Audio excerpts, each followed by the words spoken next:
Hello and welcome to the 10th episode of the series dedicated to medieval Asia. In our previous episodes, we explored the vast and powerful Yuan dynasty, established by Kublai Khan. Today, we delve into the events that led to its decline and eventual collapse, the Red Turban Rebellions. To understand this pivotal moment in history, we need to look beyond the simplistic narrative of good rebels versus bad Mongols. It's a story of internal conflicts, natural disasters, economic hardship, and ultimately a failure of leadership. You're absolutely right to highlight the complexity of the situation. The Yuan dynasty, for all its initial strength, faced a perfect storm of challenges that ultimately proved insurmountable. One critical factor was the factional strife. Within the Yuan court itself, there was a deep divide between those who favored a Mongol-centric approach to governance and those who advocated for incorporating more Han Chinese influences. This internal struggle created a volatile political environment that had far-reaching consequences. The assassination of Emperor Kusala in 1328, a ruler known for his appreciation of Chinese culture, further fueled these tensions. This event triggered a rapid succession of short-lived emperors, many of whom were young and inexperienced, leaving the dynasty vulnerable and directionless. The instability at the heart of the Yuan dynasty had a direct and devastating impact on its military effectiveness. Although the Yuan army was initially formidable, it was largely composed of Han Chinese soldiers who felt increasingly alienated by the Mongol elite's policies. This disconnect, coupled with the weak leadership from the court, led to decentralization and a decline in the army's ability to maintain order. This decline is strikingly illustrated by the story of a small bandit gang, just 36 individuals, who managed to evade capture by government forces for months. They exploited the Yuan military's weaknesses, highlighting the growing reliance on local militias and the erosion of centralized power. It paints a vivid picture of an empire losing its grip. That's a very telling anecdote. It speaks volumes about the state of the Yuan dynasty at that time. And this decline in military power wasn't the only challenge they faced. A series of catastrophic natural disasters compounded the existing political and social unrest. Starting in the 1340s, China was ravaged by recurring and devastating floods of the Yellow River. These floods, coupled with outbreaks of severe epidemics, wiped out millions of people. The scale of these disasters is difficult to comprehend. Imagine entire communities decimated, crops destroyed, and the very fabric of society unraveling. These calamities weren't merely tragic events. They were catalysts for further upheaval. The widespread death and suffering placed immense strain on resources, leading to famine and economic hardship. With the agricultural sector in ruins, widespread discontent began to brew, creating fertile ground for rebellion. It's almost as if the Yuan dynasty was being tested on multiple fronts, and they simply couldn't withstand the pressure. Exactly. This confluence of internal strife, military decline, and natural disasters created the perfect conditions for the rise of rebel movements. And one of the most significant movements to emerge from this crucible of hardship was the Red Turbans. Their name alone conjures images of rebellion and defiance. They were more than just a disgruntled mob. They represented a potent blend of religious prophecy and deep-seated resentment against Mongol rule. The Red Turbans tapped into a wellspring of social and spiritual anxieties. They promised not only liberation from oppressive rule, but also a new era of peace and prosperity, under the guidance of the Maitreya Buddha, a figure who, according to Buddhist prophecy, would usher in a golden age. Their message resonated deeply with the masses, who were desperate for change and a glimmer of hope amidst the chaos and suffering. They found a receptive audience, particularly among the Han Chinese, who had long harbored resentment toward their Mongol overlords. The Red Turbans weren't a monolithic entity, though. There were distinct factions with varying degrees of religious fervor and political ambitions. In the north, figures like Han Shantong and Lu Futong rose to prominence, while in the south, Peng Yingyu and Xu Shuli became key leaders. And the Red Turbans weren't the only ones challenging the Yuan dynasty. Their decline created a power vacuum that attracted opportunists and ambitious individuals seeking to carve out their own domains. These figures further destabilized the already fragile empire. You're right to point out that it wasn't simply a case of righteous rebels versus oppressive Mongols. The reality was far more nuanced and complex. Ambition and opportunism played a significant role in the Yuan's downfall. For instance, Zhang Shicheng, a cunning figure who started as a salt smuggler, rose to become a powerful warlord controlling much of the East Coast. He exemplifies how periods of chaos can create opportunities for those willing to exploit them. And there's Fang Guzhen, the pirate who amassed a vast coastal network. His story and eventual surrender to the Ming Dynasty add yet another layer of complexity to this already intricate narrative. These individuals highlight the fragmentation of power and the fluidity of allegiances that characterize this turbulent era. Amidst this chaos and uncertainty, one figure emerges. Who would play a pivotal role in shaping the destiny of China? Zhu Yuanzhang. His journey from poverty-stricken orphan to emperor is one of the most remarkable in history. His life was marked by hardship from a young age. He lost his family to an epidemic, spent time as a mendicant monk experiencing firsthand the suffering of the common people. These experiences would profoundly shape his character and inform his future actions as a leader. It was during this time of hardship that Zhu Yuanzhang joined the Red Turbans, a turning point in his life. He quickly rose through the ranks, demonstrating remarkable military prowess and strategic acumen. His ability to inspire and lead others set him apart from other rebel leaders. One of his most decisive achievements was the capture of Nanjing in 1356, which he transformed into his base of operations. This strategic victory demonstrated his ambition and signaled his intent to establish a new order. He was not just another rebel leader vying for power. He presented himself as a restorer of order, someone who could bring stability to a nation consumed by chaos. And unlike many of his rivals, Zhu Yuanzhang recognized that military victories alone wouldn't be enough to build a lasting dynasty. He emphasized good governance, prioritizing practical matters like dike repairs, tax collection, and minting coins. These actions not only addressed immediate needs, but also demonstrated his competence as a ruler, a quality that would set the stage for his future success. He understood the needs of the people, and his focus on practical solutions resonated deeply with those yearning for stability and security. While other rebel leaders were consumed by infighting and short-term gains, Zhu Yuanzhang steadily expanded his influence and consolidated his control, setting the stage for the Yuan dynasty's final demise. His rise marked the beginning of the end for the Yuan dynasty. His strategic brilliance and pragmatic approach, coupled with the Yuan's internal weaknesses, created an unstoppable force that would reshape the political landscape of China. Zhu Yuanzhang's campaign to consolidate his power didn't end there. He set his sights on another powerful figure, Zhang Shicheng, who controlled a wealthy kingdom centered around the city of Suzhou. Suzhou, known for its economic prosperity and strategic location, made it a valuable prize for any aspiring ruler. And the capture of Suzhou in 1367 was another significant victory for Zhu Yuanzhang, removing a major obstacle in his path to unification. Zhang Shicheng's defeat demonstrated Zhu Yuanzhang's growing strength and his ability to overcome formidable opponents. By this point, the Yuan dynasty was a mere shadow of his former self, clinging to power as its control over the empire crumbled. The Yuan emperors had lost the mandate of heaven in the eyes of many, and their once mighty armies were in disarray, plagued by internal divisions and a lack of effective leadership. It's important to remember, though, that even as the Yuan dynasty teetered on the brink of collapse, there were individuals within the Yuan court who recognized the gravity of the situation and sought to implement reforms in a desperate attempt to salvage the dynasty. One such figure was Toto, a brilliant chancellor who rose to prominence during the reign of Emperor Chagan Timur. Toto was a staunch advocate for Confucian principles of governance and believed that a return to traditional values and a more centralized administration could restore order and stability to the empire.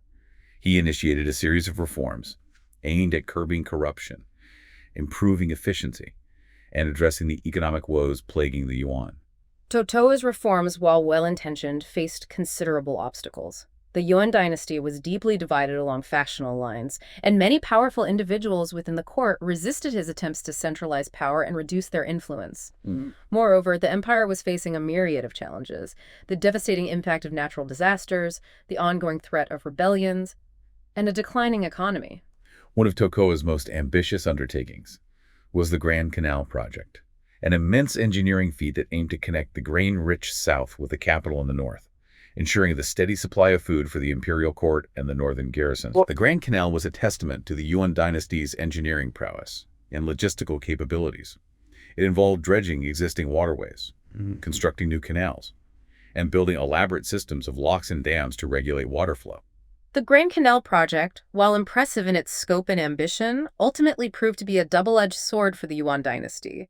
The construction of the canal required an enormous amount of labor, and the Yuan government relied heavily on forced labor to complete the project. This placed a significant burden on the peasantry, who were already struggling with the effects of natural disasters and economic hardship. The resentment and unrest caused by the forced labor contributed to the growth of rebel movements, further undermining the Yuan dynasty's authority. Toto's reforms and the Grand Canal project highlight the challenges faced by the Yuan dynasty in its waning years. Despite the efforts of capable individuals like Toto, the dynasty was ultimately unable to overcome the combination of internal strife, external threats, and economic decline that led to its downfall. The Yuan dynasty's fate serves as a reminder that even the most powerful empires are vulnerable to collapse when faced with a confluence of crises.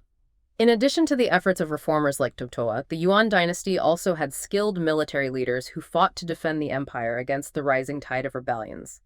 One such figure was Chagan Timur, a powerful warlord who rose to prominence during the reign of Emperor Chagan Timur. Chagan Timur was known for his military prowess and his loyalty to the Yuan dynasty.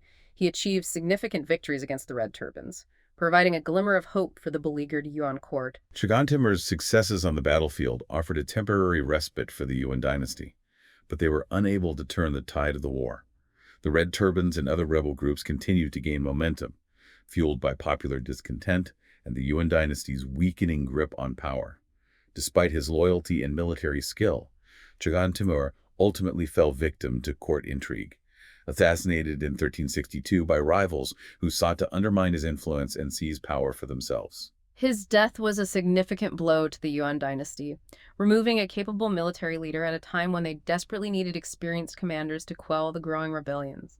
Chagan Timur's adopted son, Köke Timur, inherited his father's mantle of leadership and continued to fight for the Yuan cause, even after the fall of Canal, the Yuan capital. Köke Timur's loyalty to the Yuan dynasty was unwavering. Even as the empire crumbled around him, he fought tenaciously, demonstrating the Yuan dynasty's lingering strength and the enduring loyalty that some held for the Mongol rulers, even in the face of defeat. Köke Timur's continued resistance, even after the Yuan dynasty had effectively lost control of China, highlights the complex and multifaceted nature of the period.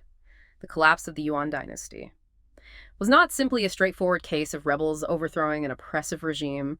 It was a drawn-out and intricate process, shaped by personal ambitions, shifting allegiances, and the enduring legacies of both the Mongol conquerors and the native Chinese population. The symbolic drowning of Hanliner, the figurehead emperor of the Song dynasty, further solidified Zhu Yuanzhang's claim to the mandate of heaven.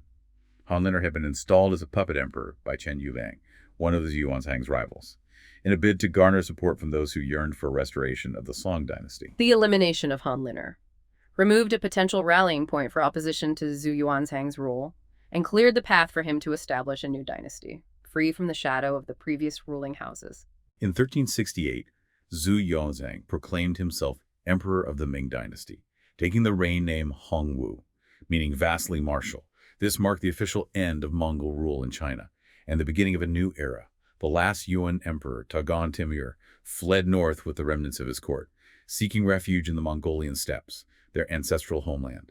His departure marked a definitive end to the Yuan dynasty in China. The Ming Dynasty, under the leadership of Emperor Hongwu, would usher in a period of stability, prosperity, and cultural revival, leaving a lasting legacy on Chinese history and shaping the destiny of the nation for centuries to come. In the aftermath of the Ming victory, Emperor Hongwu faced the daunting task of rebuilding a nation that had been ravaged by decades of war and instability. One of his most ambitious undertakings was the implementation of mass relocations of populations.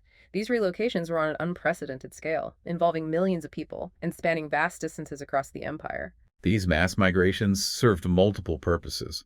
They were intended to repopulate regions that had been depopulated by war, famine, and disease, revitalizing the agricultural sector and restoring economic productivity. They were also designed to break up potential centers of resistance, dispersing populations that might pose a threat to the newly established Ming Dynasty, ensuring the stability and security of the new regime.